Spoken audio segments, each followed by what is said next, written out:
கடந்த லோக்சபா தேர்தலில் 393 இடங்களில் இயந்திரத்தில் பதிவான வாக்குகளுக்கும் எண்ணப்படும் வாக்குகளுக்கும் வேறுபாடு இருந்தது. மேலும் 220 தொகுதிகளில் பதிவான வாக்குகளை விட எண்ணப்பட்ட வாக்குகள் அதிகமாக வந்துள்ளது. மீதி தொகுதிகளில் குறைவாக வந்துள்ளது. இது மோசடியை காட்டும் வகையில் உள்ளது என்றும் திருமாவளவன் பேசியுள்ளார். நிபுணர்கள் இந்த மோசடியை கண்டறிந்துள்ளனர். இது இயந்திர ஓட்டுப்பதிவல்ல, மோடியின் ஓட்டுப்பதிவு இயந்திரம் என ராகுல் காந்தி பேசியுள்ளதாகவும், விடுதலை சிறுத்தைகள் தேசிய கட்சி அல்ல, ஆனால் தேசிய கட்சிகள் பதறாத பிரச்சனைகளிலும் நாம் போராடுகிறோம் என்றும் திருமாவளவன் பேசியுள்ளார். சிவகங்கை மாவட்டம் திருபுவனத்தில் ஆட்டோ டிரைவர்களுடன் கலந்துரையாட வந்த காங்கிரஸ் எம்பி கார்த்தி சிதம்பரம் அயோத்தி செல்ல உதவி கேட்ட மூதாட்டியை விரட்டி அடித்தது அதிர்ச்சியை ஏற்படுத்தியுள்ளது. திருபுவனத்தில் அனைத்து ஆட்டோ தொழிற்சங்க உறுப்பினர்களுடன் கலந்துரையாடல் நிகழ்ச்சிக்கு காங்கிரஸ் கட்சியினர் ஏற்பாடு செய்திருந்தனர். மாவட்ட தலைவர் சஞ்சய் காந்தி, நகர் தலைவர் நடராஜன் பங்கேற்றனர். ஆட்டோ தொழிலில் உள்ள சிரமங்கள் குறித்து டிரைவர்களிடம் எம்பி கார்த்தி கேட்டுக்கொண்டிருந்த போது பொதுமக்கள் மனு அளித்தனர். அப்போது செல்லப்பனேந்தலைச் சேர்ந்த வள்ளி எனும் மூதாட்டி அயோத்தி செல்ல உதவ வேண்டும் என்றார். இதனால் கடுப்பான கார்த்தி, உள்ளூரில் உள்ள பிள்ளையார்பட்டி மடப்புரம் கோவிலில் போய் சாமி கும்பிடுமா, போ என விரட்ட மூதாட்டியும் அங்கிருந்தவர்களும் அதிர்ச்சியுற்றனர். இது பற்றி வள்ளி கூறும்போது, உள்ளூர் கோவிலில் தரிசனம் செய்ய எனக்கு தெரியாதா? அயோத்திக்கு ரயில்கள் அதிக அளவில் இயக்கப்படுகிறது. தொகுதி எம்பி என்பதால் உதவி கேட்டேன். அதற்கு என்னை விரட்டி அடித்து விட்டார் என்று கூறினார். நம் நாட்டில் இருந்து துபாய் செல்லும் இந்தியர்கள் பயன்பெறும் வகையில் 5 ஆண்டு காலத்திற்கான மல்டிபிள் என்ட்ரி விசாவை துபாய் நிர்வாகம் அறிமுகப்படுத்தியுள்ளது. தமிழகத்தில் உள்ள 3,13,00,000 பெண் வாக்காளர்களும் திமுகவிற்கு வாக்களிக்க தயாராக உள்ளனர். இந்த ஆட்சியின் 3 ஆண்டு காலத்தில் இலவச பஸ் பயணம், பொங்கல் பரிசு, மகளிர் உரிமை தொகை, புதுமை பெண் திட்டம், காலை சிற்றுண்டி திட்டத்தால் அனைத்து குடும்ப உறுப்பினர்களின் வாக்குகளும் திமுகவுக்குத்தான் கிடைக்கும் என்று திமுக தலைமை நிலைய செய்தி தொடர்பு துணை செயலர் கோவை செல்வராஜ் பேசியுள்ளார்.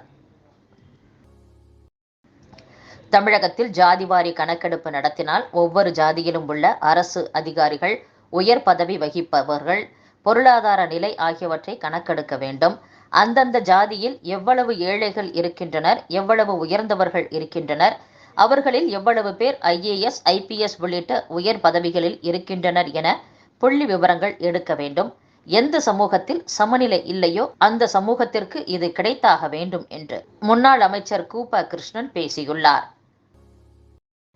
சட்டசபை தேர்தலின் போது அரசு துறைகளில் காலியாக உள்ள 3.50 லட்சம் பணியிடங்கள் நிரப்பப்படும். புதிதாக 2 லட்சம் வேலைவாய்ப்புகள் உருவாக்கப்படும் என்று திமுக வாக்குறுதி அளித்தது. ஆனால் கடந்த 3 ஆண்டுகளில் 60,567 பேருக்கு தான் அரசு பணி வழங்கியுள்ளதாக தமிழக அரசு கூறியுள்ளது என்று முன்னாள் முதலமைச்சர் ஓ பன்னீர்செல்வம் பேசியுள்ளார். தமிழகத்தில் துணை மின் நிலையம் அமைத்து பராமரிக்க தனியாருக்கு அனுமதி அளிக்கப்பட்டதை தொழில்துறையினர் வரவேற்றுள்ளனர். தமிழக மின் வாரியம் தனியார் ஒப்பந்த நிறுவனங்கள் வாயிலாக துணை மின் நிலையம் அமைக்கிறது. கட்டுமான பணி முடிந்ததும் மின் வாரியத்திடம் ஒப்படைக்கப்படும். பின் இயக்கம் மற்றும் பராமரிப்பு பணிகளை மின் வாரியமே மேற்கொள்கிறது. இந்த சூழலில் 200 கோடி ரூபாய்க்கு மேல் திட்ட செலவு உடைய துணை மின் நிலையங்கள் மின் வழித்தடங்களுக்கான டெண்டரில் தேர்வாகும் நிறுவனங்களே அவற்றை அமைத்து பராமரிக்கும் வகையில் மின்சார ஒழுங்குமுறை ஆணையம் சமீபத்தில் உத்தரவிட்டுள்ளது. இதற்கு தொழில்துறையினர் வரவேற்பு தெரிவித்துள்ளனர். இந்தியா இலங்கை கூட்டு பணிக்குழு கூட்டத்தை மத்திய அரசு உடனடியாக நடத்த நடவடிக்கை எடுக்க வேண்டும் என்று மீன்வளம் மற்றும் கால்நடை பராமரிப்புத்துறை அமைச்சர் அனிதா ராதாகிருஷ்ணன் கோரிக்கை விடுத்துள்ளார். தமிழகத்தின் 34 ரயில் நிலையங்கள் உலக தரத்தில் மேம்படுத்தப்பட உள்ளன. இதற்கான பணிகளை பிரதமர் நரேந்திர மோடி பிப்ரவரி 26ஆம் தேதி அடிக்கல் நாட்டி தொடங்கி வைக்க உள்ளார். நாட்டில் உள்ள முக்கிய நகரங்களில் உள்ள ரயில் நிலையங்கள் எதிர்கால வளர்ச்சியை கருத்தில் கொண்டு அம்ருத் பாரத் ரயில் நிலையம் திட்டத்தின் கீழ் மேம்படுத்தப்படுகின்றன. புதுச்சேரி உட்பட 40 மக்களவை தொகுதிகளிலும் அதிக வாக்குகள் வித்தியாசத்தில் வெற்றி பெறுவோம் என்று திமுக மாவட்ட செயலாளர்கள் கூட்டத்தில் கட்சித் தலைவரும் முதலமைச்சருமான மு.க. ஸ்டாலின் கூறியுள்ளார். தனியார் நிறுவனங்களிடம் இருந்து பாஜகவுக்கு நன்கொடை வசூலிப்பதற்காக வருமான வரித்துறை, அமலாக்கத்துறை, சிபிஐ உள்ளிட்ட விசாரணை அமைப்புகள் தவறாக பயன்படுத்தப்பட்டுள்ளன.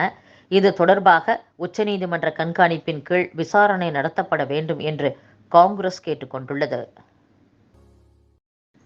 சத்தீஸ்கர் மாநிலம் சுக்மா மாவட்டத்தில் நக்சலைட் நடமாட்டம் அதிகம் உள்ளது. இங்குள்ள காஹிர் துல்கத் கிராமத்தில் நேற்று நக்சலைட்டுகள் பயங்கர ஆயுதங்களுடன் புகுந்து பொதுமக்கள் மீது கொடூர தாக்குதல் நடத்தினர். இதில் 2 பேர் பரிதாபமாக உயிரிழந்துள்ளனர்.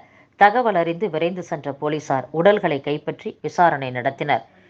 போலீசாருக்கு தங்களை பற்றிய தகவல்களை கொடுத்ததாக சந்தேகித்து 2 பேரையும் நக்சலைட்டுகள் கொலை செய்திருக்கலாம் என்று போலீசார் தரப்பில் கூறப்பட்டுள்ளது.